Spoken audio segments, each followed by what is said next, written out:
Well, travel is back, but not without all sorts of headaches. Here to discuss travel and how to navigate it, the Thrifty Traveler. Give it up for Jared, everybody. Thanks for having me back, Jason. Okay. You're here to deliver maybe a little bit of good news, but we got to talk about flight cancellations. They're everywhere. Simply put, not that we're laying this all on you. It is all at my feet. It is, yes. But briefly, it is. Kendall's blaming you, actually, Jared. But briefly, can you explain, and this is what you do so well, you cut through and you just explain it plainly in plain English. What's going on? Why is this happening? Yeah, so during the pandemic, airlines downsized big time to cut costs. No one was flying. And now, obviously, people want to travel again, and demand is skyrocketing, and just like everywhere else, the airlines cannot hire enough people. So it's really down to crews. They don't have the crews. And the fact that air traffic control has issues, it's always not that simple. Yeah. But, you know, all it takes is a big storm in like Atlanta for Delta or in Minneapolis, and it just throws everything haywire because they're running just so tight. Do you see, how long do you think it's going to take to balance out new hires and the demand? What are you seeing? What do you think? A year? Are we going to be talking about this next summer?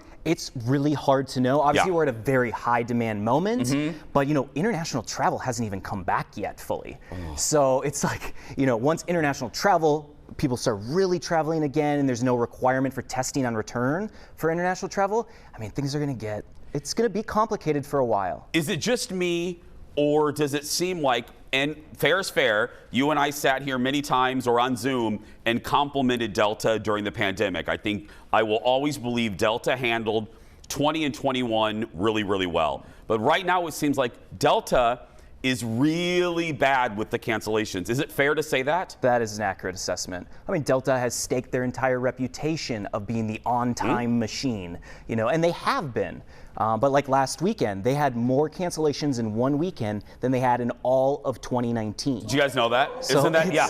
I mean, just think about that. It's crazy. I mean, they were amazing. And now it's just, all it takes is one big storm or one, you know, series of complications, and everything just melts down. Okay, before we move on to happier news, like your baby, we got to look at pictures of the baby, but there's a purpose. We're just not going to go through a family album, but if people are watching right now, they just heard our conversation and they have a flight coming up, they're freaked out. Should they be?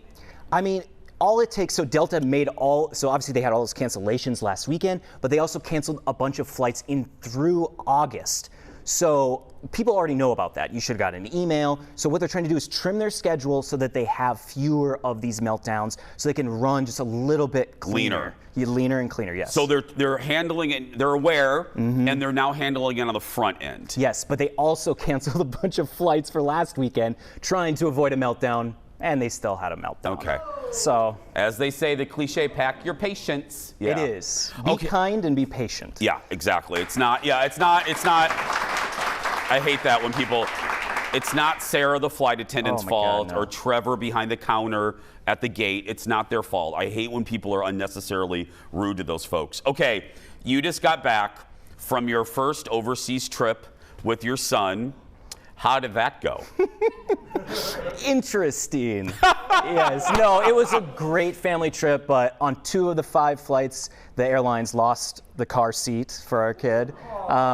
Look at the right photo. Now look, fine, Jared's cute. You can look at Jared on the left, whatever. Look, that right photo is perhaps one of my favorite photos of a baby ever. Look at that baby. He travels really well. But it's just, you know, we're at the mercy of a tiny human who bathes in a sink. Like, that little guy runs our lives. You? Don't judge my lifestyle. Don't judge. I love you. You know, if you want to bathe in a sink, Jared, you go right ahead. We're friends. No, but so he did well? It did well. I mean, it's just complicated. It is. I mean, we're still going to travel. We're going to continue to do it. But, man, it's a big change. What did you learn?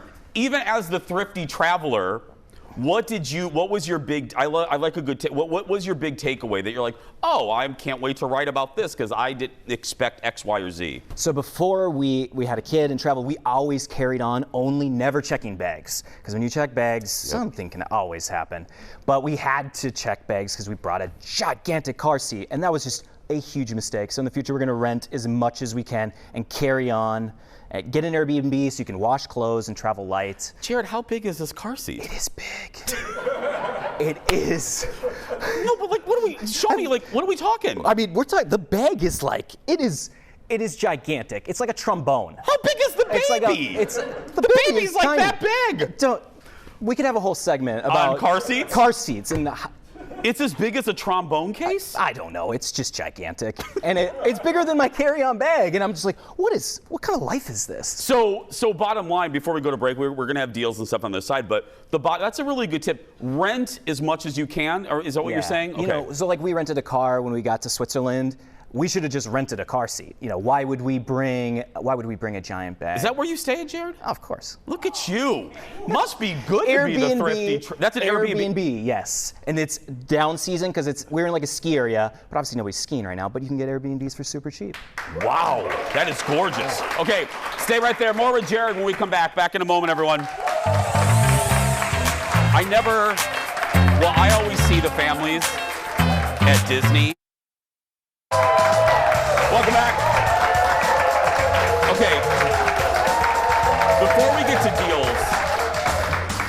get to deals, there's a couple leftover things I didn't get to in that first segment. First, let me quickly ask about this weekend. Do you foresee, look in your crystal ball, last weekend was a disaster. Do you think it's going to be mildly better? No. Okay, that's a no. We'll move on. It's hard to know. It's impossible to know. We got to be positive. Let's be positive. Number two, babies need passports? Babies absolutely need passports. Yes. Really? Yeah. How does that happen? Just like a normal human. I mean, you have to take a not a tiny photo, but you have to take a photo and you have to try to get your baby to like look at the camera, and it's a whole thing. But yeah. Wow, Jared, you learned a lot. I did. You're the thrifty traveler. I know. I'm telling you.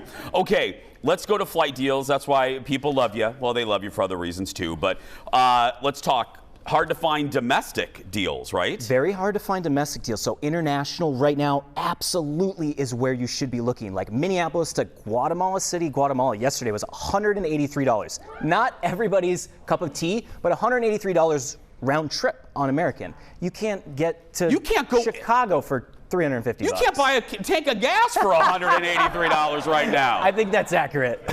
So it's crazy what's coming up if you're willing to travel internationally. So like obviously Canada. So if you want to go to Calgary, head over to Banff, one of the most beautiful areas in the world.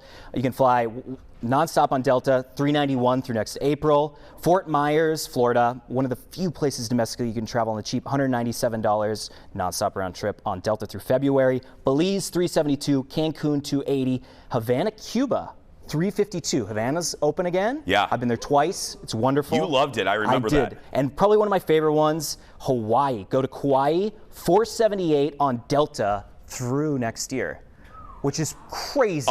Trust me, that is real cheap. That's a really good deal. I like Kauai too. So hop on Google Flights. That's what you should be using to search, or go to thriftytraveler.com, sign up for our free cheap flight alerts. That's the key. Because it is, I'm booking, you're usually here when I'm booking, I'm doing my July trip, going on my first ever cruise. Say a prayer for me on that one. That'll be something. Jason on the Love Boat. That's right. And we're going to Seattle for something for the Jason Show. Hi, Seattle. I'm coming soon. Anyway, but I say all this because you don't care about my trip. I say this because I had to put Colin up for sale to pay for the trip. Yeah. You got a mortgage. I had to mortgage Colin. Yeah. The flights are so expensive. We're just going to Seattle and Orlando. It's completely It's insane. So that's why thinking about international, if you're willing to do that return testing, you can save so much. Okay, let's talk about COVID restrictions. We have just a few minutes. Re-entering the U.S., what do people need to know? It's a pain in the butt. Yeah. Wherever you are, 24 hours before you return, you have to take a rapid test or a PCR test and test negative. So if you do test positive, you will be trapped in said country for 5 to 7 days. And you have to do the test in front of them, right? You just have to do it within 24 hours and then show your results at check-in. No one actually really cares at check-in. They're just like, have you uploaded the results? And they're like, great. And I'm like, do you want to see them? They're like, no. Oh, really? So it's just like, hopefully the White House will get rid of this requirement soon because it's a big pain right now. It's a big pain, yeah. I remember a version of that in Hawaii with the code and the. Do they still have that? No, Okay. Thankfully they do not. That was a we were in Amsterdam last week and you had to go find a place to get a rapid test and then you had to find where it was and they stick the thing up your nose and it's like, we're still doing this. Don't you love, he's a thrifty traveler. I said, I was in Anoka last week and he just dropped, I was in Amsterdam last week. Yeah. That's why I love you, Jared. Slow Tuesday. I love it. Slow Tuesday. I went to B-Dubs last week in Coon Rapids. Jared's in Switzerland. Anyway, give it up for my buddy. Give it up for Jared. For more information, head to thriftytraveler.com. And if you're a serious traveler, I can't promote them enough. They will help you sign up for their premium services. We'll be right back. Back in a moment. We're going into the audience. Thank you, buddy. Good to see you. Good to see you. Have fun in Seattle. Thank you.